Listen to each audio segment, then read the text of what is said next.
Welcome back. You are tuned in to Traders Nation. My pleasure to have with us here today Andy Gordon. Andy, welcome to Traders Nation. How are you today? Good. Thank you, Kurt. How are you? Oh, good.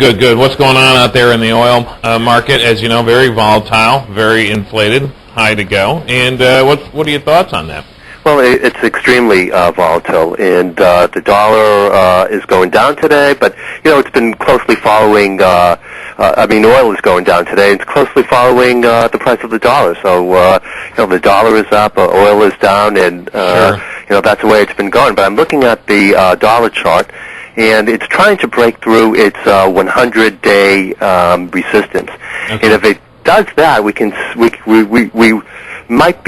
might be able to see a mini rally in the dollar, and that will put a downward pressure on oil prices. So right. Who knows? Oil prices may be going down in the next few days. Andy, the dollar is really the key to a lot of to oil coming down, a lot of inflationary concerns maybe being deflated a little, isn't it? I mean, it really is. I'll tell you, yes, a lot of what's going on in the market.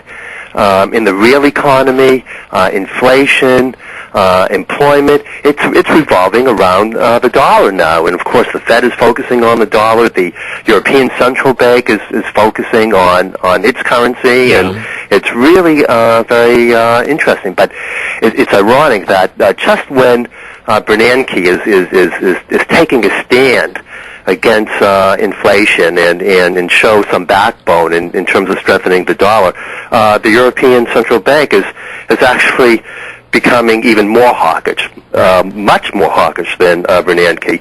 And therefore, you might even see, despite Bernanke's stand, you might see the euro strengthen against the dollar. And that's too bad, because that doesn't have good repercussions for our economy and our market. All right, energy shares are kind of retreating here today, but it's being reported refineries are on the upside. Okay, what are your thoughts on that? Well, refineries are on the upside just because they've been going down for so long, and there's been so much bad news. I think it's just a breather, to tell you the truth. Their margins have been absolutely obliterated. Yeah.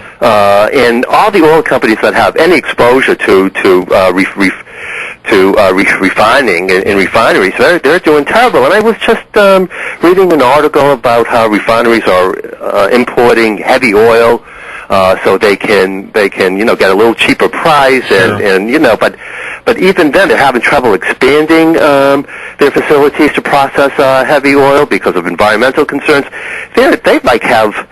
They're definitely operating with two hands tied behind their back. This is just a breather for refineries. There's really very, very little light at the end of the tunnel for that niche. All right, now let's just talk about something else on the political side. Why do the Democrats, Congress and the Senate, why can't they get legislation passed, all right, to start drilling domestically? I know it's political. I know it's environmental. But, I mean, come on, they're talking about blue sky solutions at this point that'll take decades to put into place, and why aren't they really acting upon the pain of Americans and not of the interests of special groups? Yeah, well, that's a good question, Kurt. I was reading the other day about a old Jay Leno joke that the Democrats don't want to do this because they say that it'll take if you start drilling now and you start all this, it'll take 10 years before you see any benefit to the supply of oil. Yeah, and Jay Leno says, well, weren't they saying that 10 years ago? That's correct. Yeah. That's correct. Well, listen, there's two things to that. One, they say 7 to 10 years. Okay. And then the other thing is, well, it only drop it down by 4 cents. Are you kidding me? Where are you going to get the math? We're looking at pulling a million barrels out of our ground, and it's only going to drop at 4 cents. I would like to see how they came up with that figure. Quite honestly, I don't buy it. Yeah, I've done my own math, and it's too complicated to explain right now. But my math indicates a 50 cent, about a 50 cents relief, which it's not. It's better than nothing. It's better than 4 cents. It's better than 4 cents. But listen, those are hard numbers. That's not including the sentiment. I mean, if you got people, if we knew that we were pulling it out, and we knew that the supply was there, and we didn't have to send it overseas, you're going to get a lot more money out of that just on speculation in the market. That's right.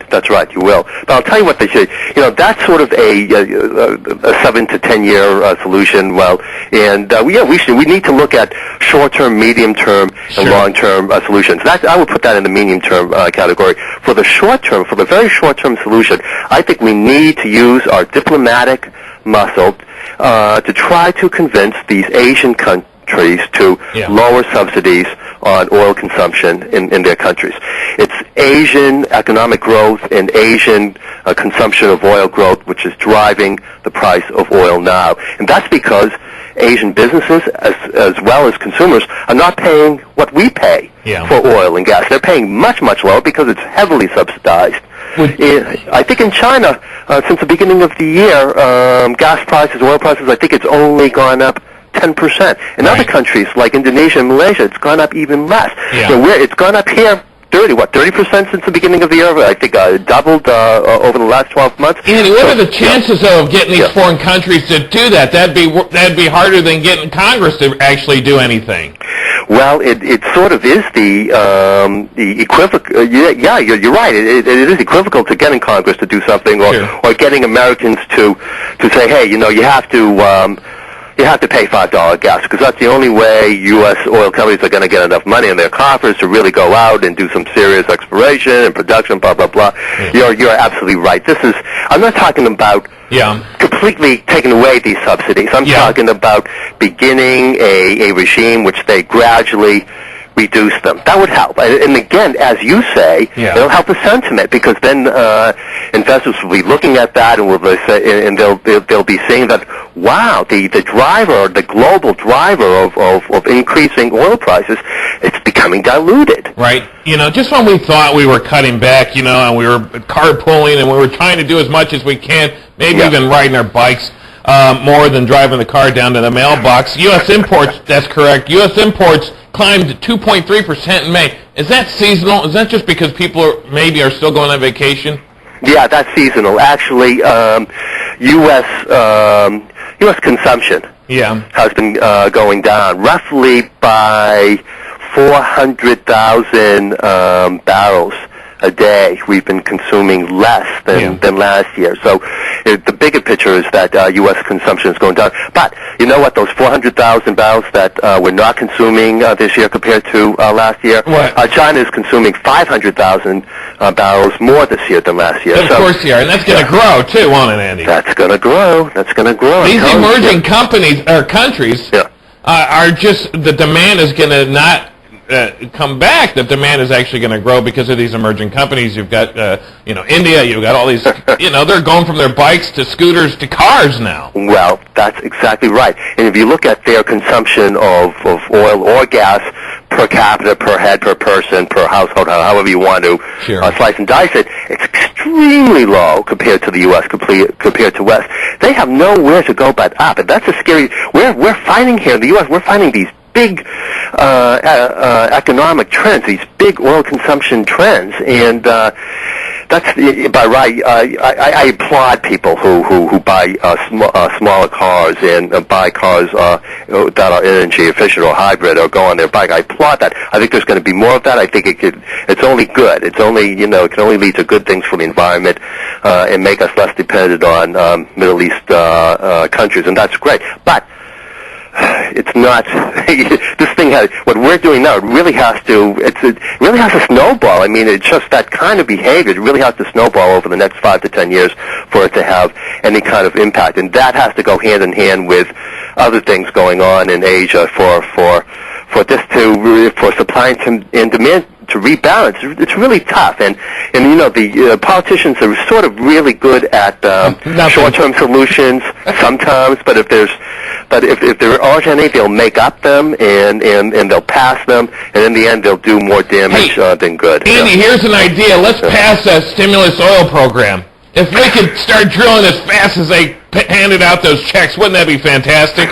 That would be. Let's start a petition on that, Andy. All right, since we're talking about politics quite quickly, Are we going to find common ground? Are we going to find some solution that we know we have an infrastructure in place? We don't have to build one with alternative, means. We've got oil on the ground. We've got the technology and the people we can start drilling. Are we going to find common ground anytime in the near future to do that?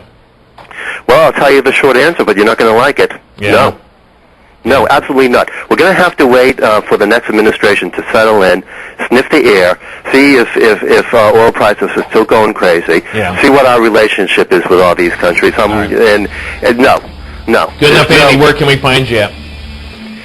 You can find me at investorsdailyedge.com. Fantastic site. All right, investorsdailyedge.com. Head on over there today. Andy Gordon's with us here today. Andy, of course, we appreciate your time here today on Traders Nation. My pleasure, Kurt. All right, investorsdailyedge.com. Head on over there today. Up next, my stocks, your calls, and a whole lot more. Stay tuned right here to Traders Nation. We will be right back.